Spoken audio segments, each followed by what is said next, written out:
அமெரிக்காவுக்கும் ஈரானுக்கும் நடுவுல ஒரு பெரிய புயலே உருவாங்கிட்டு இருக்கு. அதுக்கு காரணம் காணாம போன ஒரு விமானி. இது வெறும் ஒரு விபத்துன்னு நினைச்சா அது தப்பு.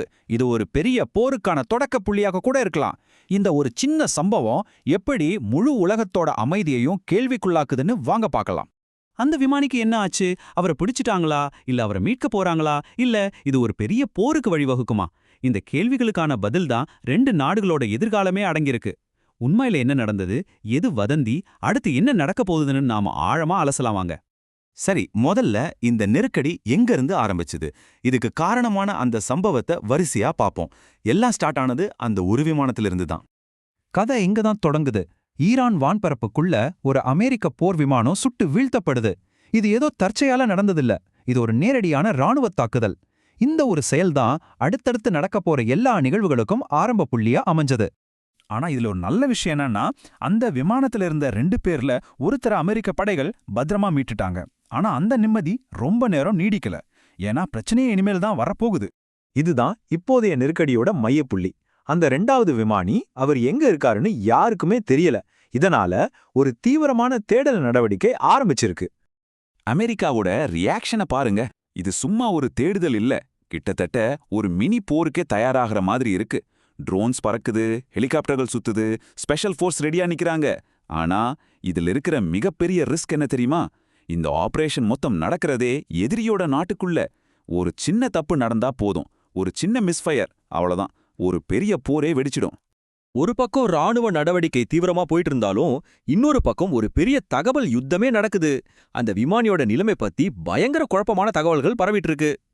இங்க பாருங்க, 2 நாடுகளும் சொல்றதுக்கு சம்பந்தமே இல்ல. ஈரான் என்ன சொல்றது, நாங்க விமானியை பிடிச்சிட்டோம்னு சொல்லி ஒரு சைக்கலாஜிக்கல் கேம் ஆடுறாங்க. ஆனா அமெரிக்கா என்ன சொல்றது, அதெல்லாம் பொய்யே, நாங்க இன்னும் தேடிட்டு தான் இருக்கோம்னு சொல்றாங்க. இந்த மாதிரி முரண்பட்ட தகவல்கள் தான் நிஜமான போரை விட பயங்கரமான ஒரு இன்ஃபர்மேஷன் வார உருவாக்கியிருக்கு. சரி, இவ்வளவு குழப்பம் இருக்கு. அப்போ நாம எதை நம்புறது, எது உண்மை? வாங்க இந்த வதந்திகளெல்லாம் தள்ளி வச்சுட்டு நமக்கு 100% உறுதியா தெரிஞ்ச உண்மைகள் என்னன்னு பார்க்கலாம். ஓகே, இதெல்லாம் தான் உறுதிப்படுத்தப்பட்ட உண்மைகள். ஒரு விமானம் சுட்டு வீழ்த்தப்பட்டது, அது உண்மை. அதுல இருந்த ஒருத்தரை மீட்டாச்சு, அதுவும் உண்மை. இன்னொருத்தரை காணோம், இதுவும் உண்மை.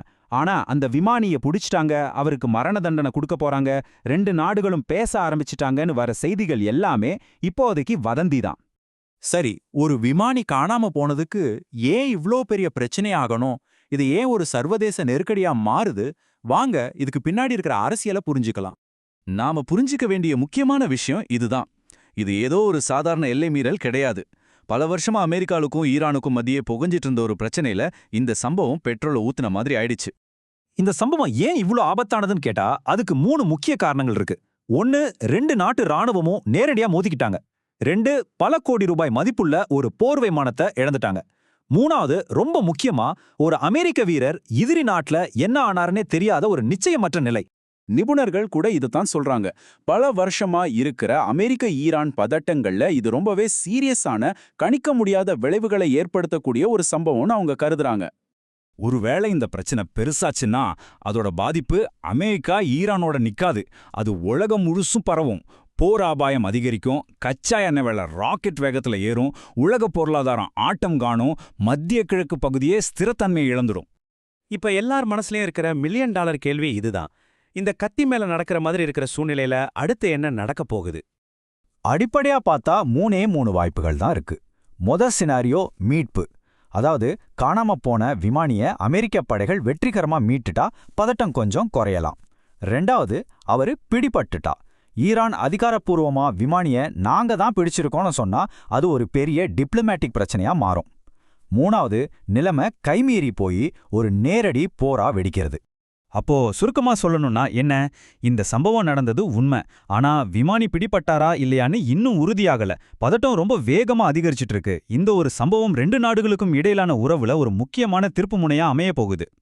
ஆமா, இது ஒரு திருப்பு முனைதான். ஆனா கேள்வி என்னன்னா, இந்த திருப்புமுனை சமாதானத்தை நோக்கிய பயணமா இல்ல ஒரு பெரிய போரை நோக்கிய பயணமா?